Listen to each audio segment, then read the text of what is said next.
অষ্টমীতে যেরকম লুচি ম্যান্ডেটরি, সেরকমই নবমীর দিন কিন্তু মাটনটা একেবারে ম্যান্ডেটরি। তাই আজ নিয়ে এসেছি তোমাদের জন্যে একেবারে সেই গোলবাড়ি স্পেশাল মাটন কালা ভুনার রেসিপি। তো এর জন্য সবার প্রথম আমাদেরকে সাদা তেল গরম করে তার মধ্যে পেঁয়াজ কুচিটা দিয়ে দিতে হবে। আর জানো তো, আমি না গরম মশলাটা প্রথমে দিতে ভুলে গেছিলাম, তো তোমরা এটাকে প্রথমে তেলে ফোড়নে দেবে।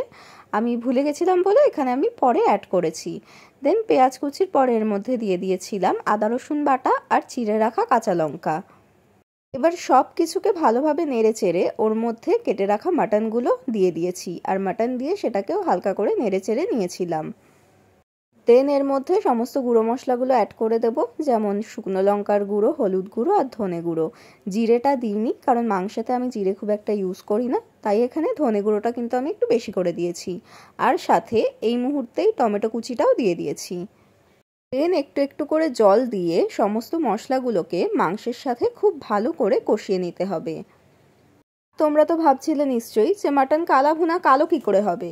এই যে দিয়ে দিলাম বেরেস্তা বাটা, এটাতেই কিন্তু মাটনের কালা ভুনার কালারটা আসল চলে আসবে।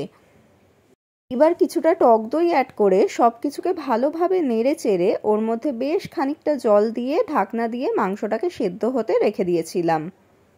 মাঝে মাঝে ঢাকনাটা খুলে একটু নেড়ে চেড়ে নিতে হবে, নাহলে কিন্তু তলাটা ধরে যাওয়ার বা পুড়ে যাওয়ার চান্স থাকে।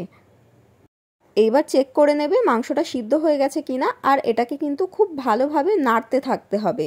মানে ভুনা মানে তো বুঝতেই পারছো, জিনিসটাকে আমাকে ভুনতে হবে, তাহলেই আমার কালা ভুনাটা একদম পারফেক্টলি রেডি হবে। এইবার সবশেষে ওপর থেকে একটু গরম মশলা গুঁড়ো ছড়িয়ে দিলেই আমাদের কালা ভুনা কিন্তু একদম রেডি। রেসিপিটা ভালো লাগলে চ্যানেলটা সাবস্ক্রাইব